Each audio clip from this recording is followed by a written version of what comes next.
Hay cosas que uno ve en esta profesión que te cambian para siempre. Llevo más de 20 años como médico forense en Querétaro y pensaba que ya lo había visto todo. Pero lo que me pasó hace 3 meses con un caso en particular, bueno, eso fue algo que ni mis colegas quisieron creer cuando se los conté. Me llamo Fernando Castillo, tengo 46 años y esta es la historia más extraña que he vivido en mi carrera. Una historia que me hizo cuestionar todo lo que creía saber sobre mi trabajo, sobre la ciencia y sobre los límites de lo que consideramos posible. Pero antes de continuar, si esta historia te está gustando, no olvides suscribirte al canal y activar la campanita para no perderte ningún video. Y por favor déjame en los comentarios desde qué ciudad me estás viendo.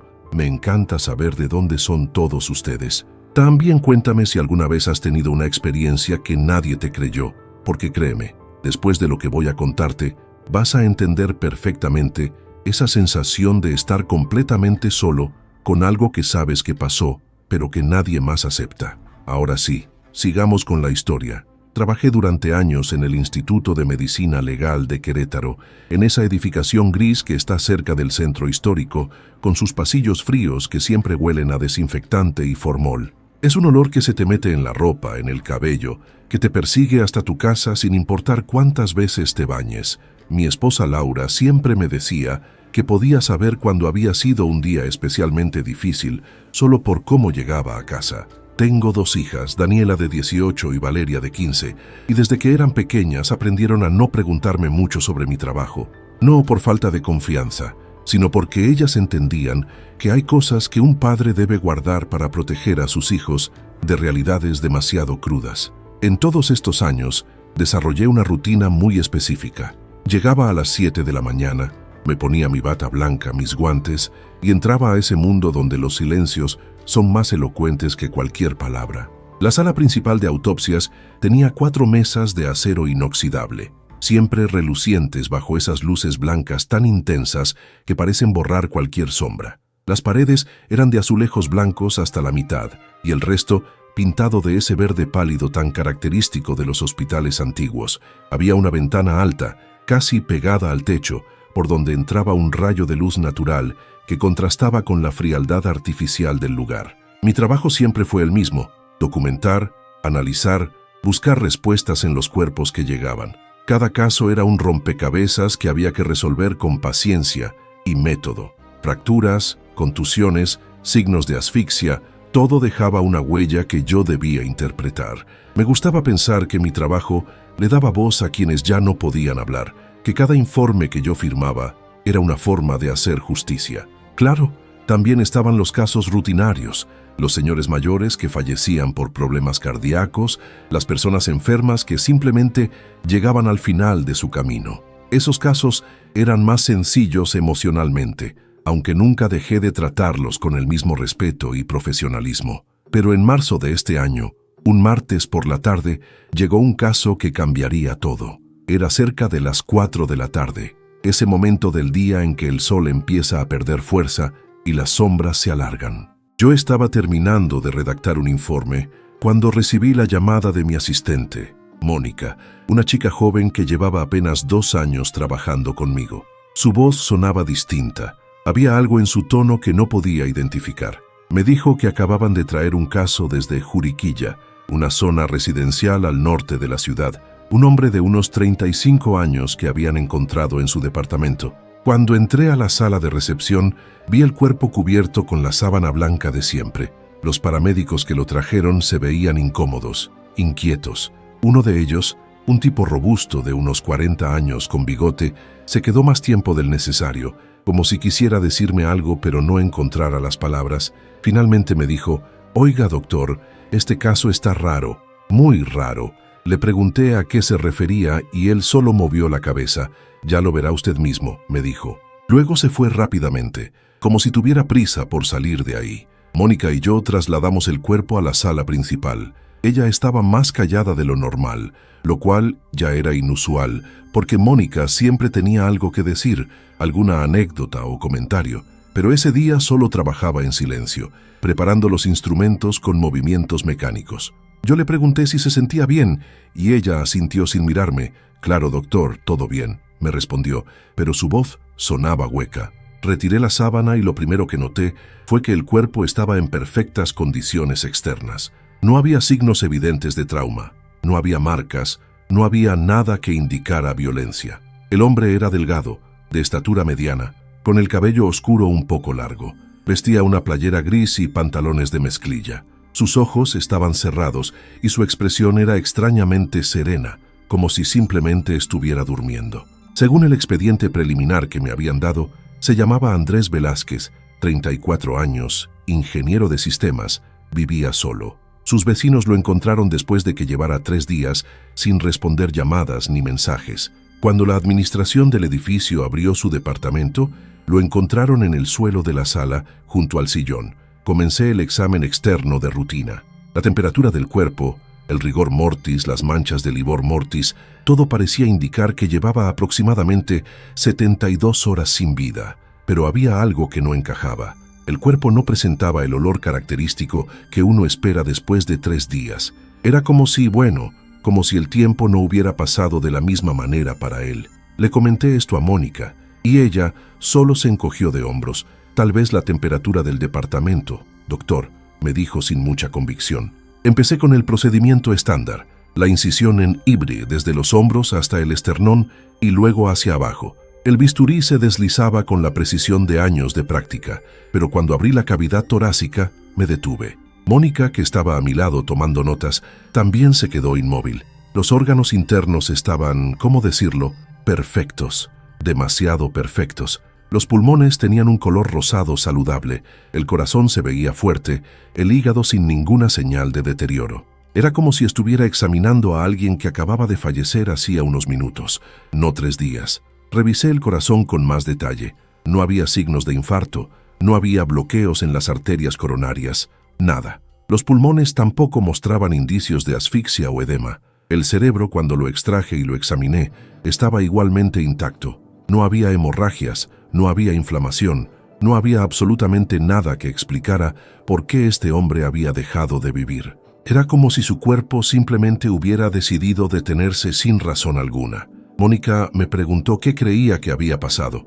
Yo no supe qué responderle. En todos mis años de carrera, jamás había visto algo así. Siempre hay algo, siempre hay una causa, un fallo cardíaco, una embolia, una arritmia, algo. Pero en Andrés Velázquez no había nada. Le dije a Mónica que necesitábamos hacer análisis toxicológicos completos, que tal vez había alguna sustancia que no estábamos detectando a simple vista. Pasaron 2 semanas. Los resultados toxicológicos llegaron y fueron completamente negativos. No había presencia de ninguna sustancia dañina, ni medicamentos en exceso, ni nada que pudiera explicar lo sucedido. Empecé a revisar el expediente más a fondo. Hablé con la policía que había investigado la escena. Me dijeron que el departamento estaba ordenado, no había signos de lucha, no había botellas de medicamentos vacías, nada. En su computadora encontraron que Andrés había estado trabajando normalmente hasta el último día. Sus últimos mensajes de WhatsApp eran triviales, hablando con un amigo sobre verse para tomar café el fin de semana. Decidí ir a su departamento. Necesitaba ver el lugar con mis propios ojos. La administración del edificio me dio acceso. Era un departamento pequeño pero bien cuidado, en un 3er piso de un edificio moderno en Juriquilla. La sala tenía un sillón gris oscuro, una mesa de centro de madera clara, una televisión en la pared. Todo estaba limpio, ordenado. En la mesa de centro había una taza de café a medio terminar, una laptop cerrada y un libro abierto boca abajo. El libro era una novela de ciencia ficción, algo sobre viajes en el tiempo. La marca de la página estaba en la mitad del libro. Me quedé parado ahí, en medio de esa sala, tratando de imaginar qué había pasado. Andrés estaba leyendo, tomando café, y de repente, ¿qué? Simplemente se recostó en el suelo y dejó de existir, sin dolor aparente, sin lucha, sin nada.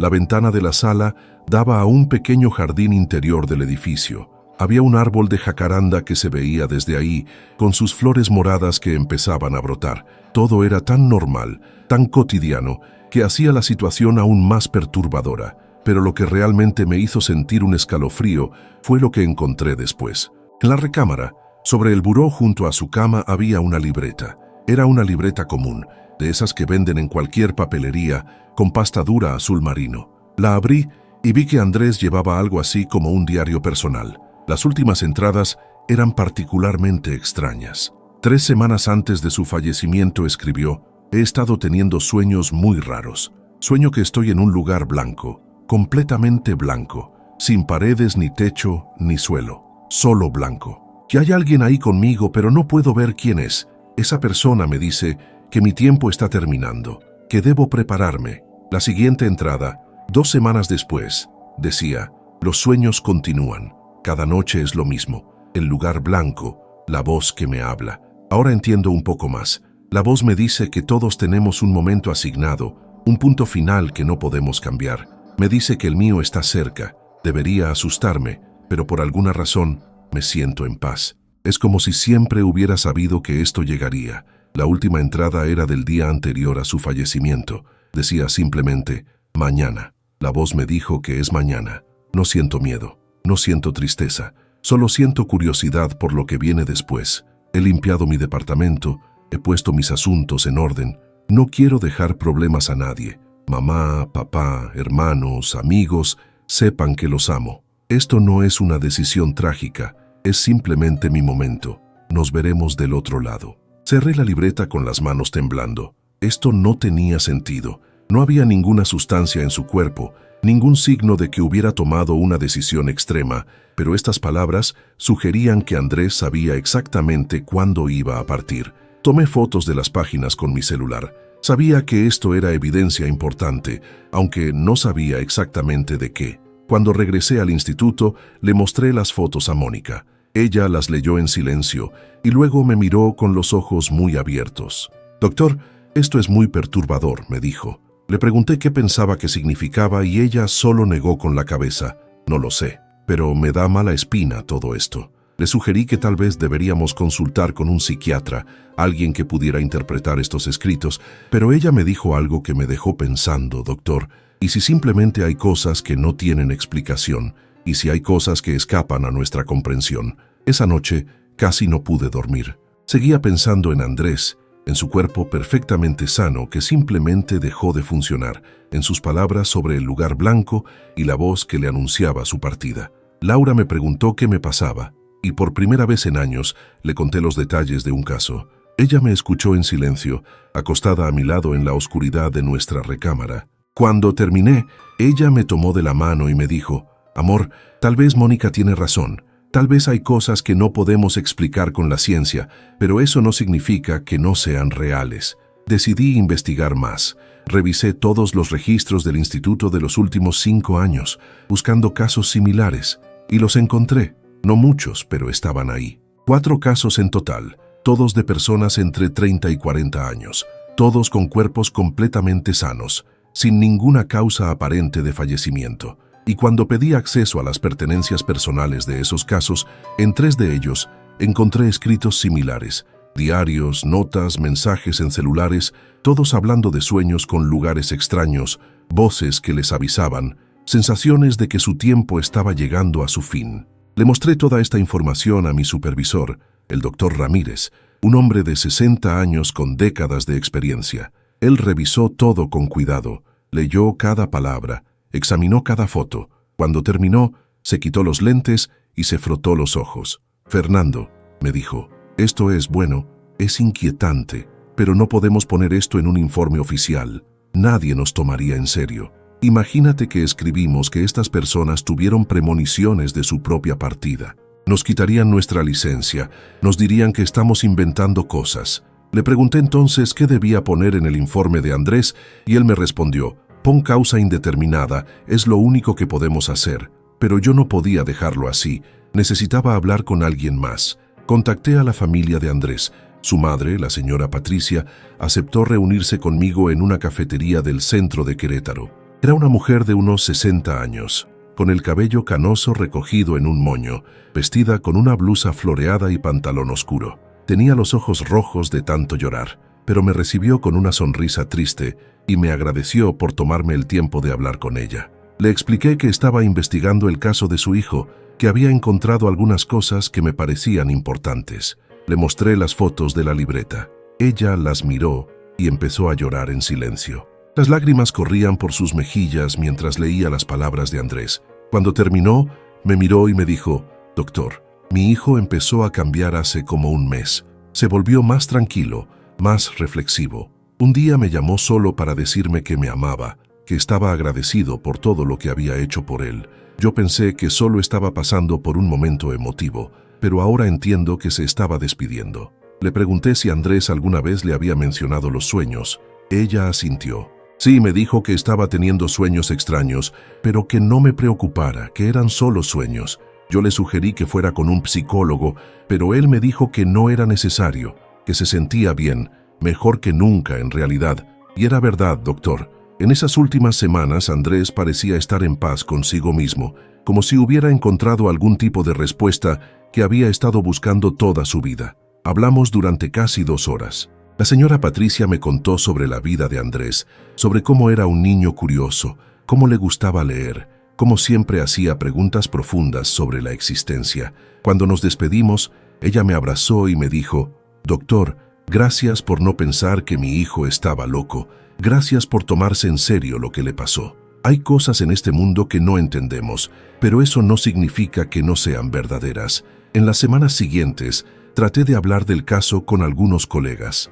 La mayoría me escuchaba con educación, pero podía ver el escepticismo en sus ojos. Algunos pensaban que estaba exagerando, que estaba viendo patrones donde no los había. Uno de ellos, un médico más joven llamado Alberto, me dijo directamente: «Fernando, creo que este caso te está afectando demasiado. Tal vez deberías tomarte unos días libres. No estás pensando con claridad». Pero yo sabía lo que había visto, sabía lo que había leído. Y sobre todo, sabía que había algo más grande operando aquí, algo que escapaba a nuestros instrumentos y nuestros análisis. Le conté todo esto a Laura una noche, mientras cenábamos en la cocina de nuestra casa. Ella me escuchó como siempre lo hace, con paciencia y sin juzgar. Cuando terminé me dijo: «Tú sabes lo que viste, tú sabes lo que encontraste. No necesitas que otros lo validen para que sea real. A veces la verdad es incómoda y la gente prefiere no verla».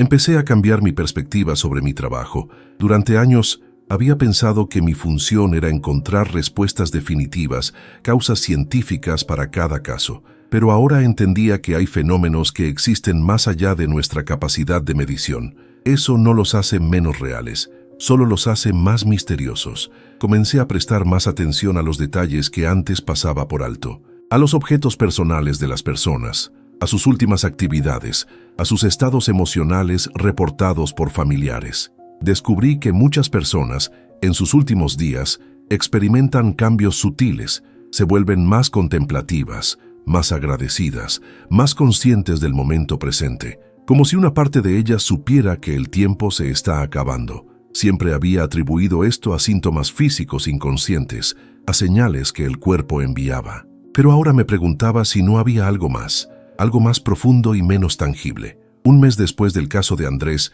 tuve una conversación con un sacerdote, el padre Miguel, que ocasionalmente venía al instituto a dar apoyo espiritual a las familias. Le conté sobre el caso sin dar nombres específicos. Él me escuchó con atención y luego me dijo: «Doctor, en mi experiencia acompañando a personas en sus últimos momentos, he visto cosas que no puedo explicar. He visto personas que saben exactamente cuándo van a partir, aunque médicamente no haya razón para ello. He visto despedidas que parecen planeadas con antelación. La ciencia es maravillosa, pero no puede explicarlo todo. Hay misterios que debemos aprender a aceptar con humildad». Sus palabras me dieron consuelo, no porque respondieran mis preguntas, sino porque me recordaron que está bien no tener todas las respuestas. Durante años había confiado completamente en el método científico, en los datos medibles, en las causas y efectos. Pero el caso de Andrés me mostró que hay aspectos de la existencia humana que permanecen fuera del alcance de nuestros instrumentos, y que eso no los hace menos importantes o menos reales. Volví a visitar el departamento de Andrés un mes después. La familia ya lo había vaciado. Estaba completamente vacío. Las paredes blancas desnudas, el suelo de madera sin muebles, la luz entrando por las ventanas creando rectángulos dorados en el piso. Me paré en el lugar exacto donde lo habían encontrado, junto a donde estaba el sillón. Cerré los ojos y traté de sentir algo, alguna presencia, alguna señal. No sentí nada sobrenatural, solo una quietud profunda, una paz extraña. Era como si el espacio mismo guardara la memoria de su último habitante, de ese hombre que había aceptado su destino con gracia. Mientras estaba ahí parado me di cuenta de algo. Andrés no tuvo una partida trágica, no hubo dolor, no hubo miedo, no hubo lucha. Simplemente se acostó y dejó de estar aquí. Y si sus escritos eran ciertos, él lo sabía, él estaba preparado, él estaba en paz. Tal vez eso era lo más importante. No la explicación científica que yo tanto buscaba, sino el hecho de que al final, Andrés había encontrado una forma de aceptar lo inevitable con dignidad y tranquilidad. Regresé a mi trabajo con una perspectiva diferente. Seguí haciendo autopsias, seguí escribiendo informes, seguí buscando causas médicas para cada caso. Pero ahora también prestaba atención a las historias detrás de los cuerpos, a las vidas que habían vivido, a los misterios que quizá nunca resolvería. Comencé a hablar más con las familias, no solo para recopilar información médica, sino para entender a la persona completa. Mis hijas notaron el cambio en mí. Daniela me dijo un día: papá, te ves diferente, más tranquilo, como más en paz contigo mismo. Le sonreí y le dije: he aprendido que no siempre necesito tener todas las respuestas. A veces basta con aceptar que hay cosas que no voy a entender, y eso está bien.